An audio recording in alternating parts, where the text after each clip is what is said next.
नमस्कार, मी अनिल दुबदाळे. दिवे Belgaum Chandgad live news म्हणजेच DBC लाईव्ह न्यूजमध्ये आपणा सर्वांचे स्वागत करत आहे.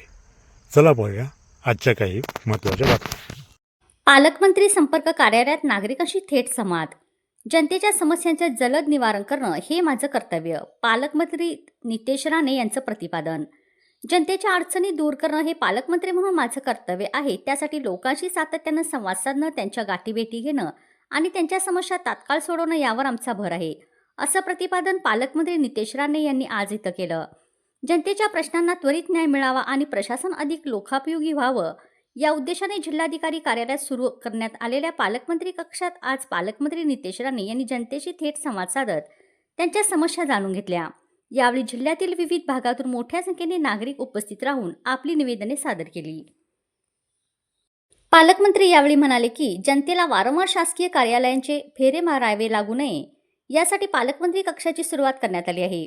जनतेला थांबून ठेवण्यापेक्षा त्यांच्या प्रश्नांचं जलद निवारण करणं हे प्रशासनाचं कर्तव्य आहे. त्यामुळे आम्ही जनतेच्या अधिकाधिक जवळ जाऊन त्यांचे प्रश्न समजून घेत आहोत, असंही त्यांनी यावेळी स्पष्ट केलं. या संवादावेळी अनेक नागरिकांच्या निवेदनावर तातडीने कार्यवाही करण्याचे निर्देश संबंधित विभागांना देण्यात आले. यावेळी जिल्हा परिषद अध्यक्ष प्रमोद कामत, जिल्हा परिषद उपाध्यक्ष तुकाराम उर्फ दादा साईल, जिल्हा बँकेचे अध्यक्ष मनीष तळवी तसेच अन्य लोकप्रतिनिधी आणि अधिकारी यावेळी उपस्थित होते. जिल्ह्यात आयोजित जनता दरबारामध्ये विविध नागरिकांनी आपल्या समस्या मांडत निवेदने सादर केली. यामध्ये शेत जमिनीवरील वाट अडवण्यात आल्यामुळे ती मोकळी करून देण्याची मागणी करण्यात आली. तसेच वैद्यकीय उपचारासाठी आर्थिक मदत मिळावी यासाठीही नागरिकांनी निवेदन दिलं. आनाव परिसरातील गाळ काढण्याची मागणी यावेळी करण्यात आली.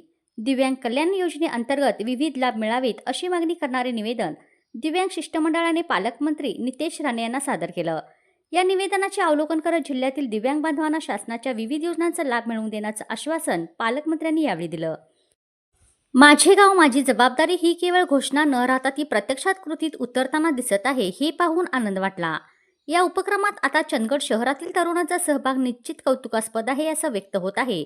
नगराध्यक्ष सुनील कानेकर आणि त्यांच्या सर्व मित्रांनी या महत्त्वपूर्ण व लोकोपयोगी उपक्रमात सहभाग होत कृतीतून स्वच्छतेचा संदेश शहरवासियांना देत असल्याचं नागरिकांनी विशेष लक्ष देऊन वेधून घेतलं आहे. या उपक्रमात नगरसेवक, नगरसेविका अमेय सबनीस, ओम गावडे, विशाल गावडे, आदिवेश बल्लाळ, महेश गवळी, अशोक मामा गायचारे, शरद हाडगाल, कार्यकर्ते व सजग नागरिक काल रविवारी सुट्टीचा आनंद बाजूला सारून श्रमदानाचा जो वसा घेतला आहे तो इतर गावासाठीही प्रेरणादायी आहे. रवळनाथ मंदिर परिसरातील नालेसफाई आणि स्वच्छतेचं काम लोकसहभागातून होणं हे या मोहिमेचं मोठं यश आहे. जेव्हा नागरिक स्वतःहून स्वच्छतेसाठी पुढे येतात तेव्हाच खऱ्या अर्थानं गाव सुंदर आणि स्वच्छ होतं. या उपक्रमात सहभागी झालेल्या प्रत्येक नागरिकांचं कौतुक होत आहे. तर अशाच प्रकारे लोकसहभागातून आपला परिसर अधिक सुंदर होऊ शकेल असा विश्वास नगराध्यक्ष कानेकर यांनी यावेळी व्यक्त केला. बोलेरो व दुचाकी यांच्यात समोरासमोर धडक, दुचाकी स्वाराचा मृत्यू, बोलेरोतील 3 जण जखमी. कागल येथील राष्ट्रीय महामार्गावर लक्ष्मी पेट्रोल पंपाजवळ हुच्चे मळ्याच्या समोर विरुद्ध दिशेने येणारा दुचाकीस्वार कोल्हापूरच्या दिशेने निघालेल्या बोलेरोला धडकला. बोलेरो पलटी झाली तर दुचाकी महामार्गालगतच्या या चरीत जाऊन बोलेरो पडली.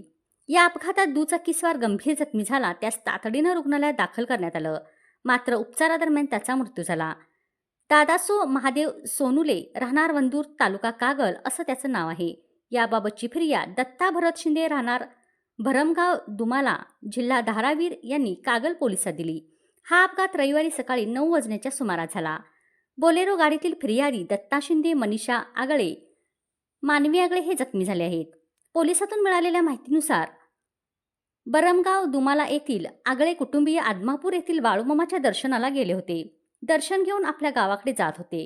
कागल येथील हुच्चे मळ्यासमोर आले असता समोरच्या विरुद्ध दिशेने कागलकडे भरधाव वेगाने येणाऱ्या सोनुले या दुचाकीस्वाराने बोलेरोला जोराची धडक दिली. या अपघातात बोलेरो गाडी पलटी झाली. गाडीतील 3 जण जखमी झाले तर दुचाकीस्वार सोनुले महामार्गाच्या बाजूला असणाऱ्या चरीमध्ये जाऊन पडला. त्यास तातडीने रुग्णालयात दाखल करण्यात आलं, मात्र उपचारादरम्यान त्याचा मृत्यू झाला. तर जखमीवर कागलच्या ग्रामीण रुग्णालयात उपचार सुरू आहेत. अधिक तपास सहाय्यक फौजदार प्रशांत माने करत आहेत. कागलहून कृष्णात कोरे. साटेली भेडशी येथील दूरध्वनी केंद्र येथे चोरी करणारा चोरटा अटकेत. पहिली चोरी पचली. सोमवारी रात्री पुन्हा चोरी करायला आला. मोटरसायकलवरून मुद्देमाल घेऊन जाताना अलगद सापडला. तपास करण्यासाठी आलेल्या श्वाने 2 वेळा संशयित आरोपी याच्या अंगावर उडी मारून हाच चोरटा असल्याचं सिद्ध केलं. गेल्या आठवड्यात साटेली भेडशी येथील दूरध्वनी केंद्र ठिकाणी मोबाईल, सीडॉक कार्ड तसेच स्क्रॅप साहित्य असा जवळपास 40,000 रुपये किमतीचं साहित्य चोरून नेलं होतं. यामुळे खळबळ उडाली होती. दूरध्वनी केंद्र अधिकारी यांनी दोडामार्ग पोलीस ठाण्यात फिर्याद दिली होती. यानंतर तपासाला सुरुवात झाली. सोमवारी रात्री पुन्हा दूरध्वनी केंद्र इथं कुलूप तोडून चोरी करून तो माल मोटरसायकलवरून घेऊन जात असताना साटेली भेडशी विजगर मार्गावर पोलिसांनी थांबून चौकशी केली असता हा प्रकार उघडकीस आला. यावेळी पहिल्या चोरीबाबत काही हालचाल नाही, ती पचली म्हणून रात्री पुन्हा चोरी केली ही कबुली दिली आहे. पहिल्या चोरी दरम्यान आणखी काही साथीदार होते अशी माहिती समोर आली. या प्रकरणी शंकर तायाप्पा घोरपडे वय वर्ष 31 राहणार लासूरने इंदापूर पुणे याला ताब्यात घेतलं. साटेली भेडशी येथील दूरध्वनी केंद्र इथं मागच्या महिन्यात चोरी करून 40,000 रुपये मुद्देमाल चोरून नेला होता याची फिर्याद दिली होती. असं असताना सोमवारी पुन्हा दूरध्वनी केंद्र इथं कुलूप तोडून दरवाजा उघडून पुन्हा 10,000 रुपये साहित्य चोरी केली ही फिर्याद दिली.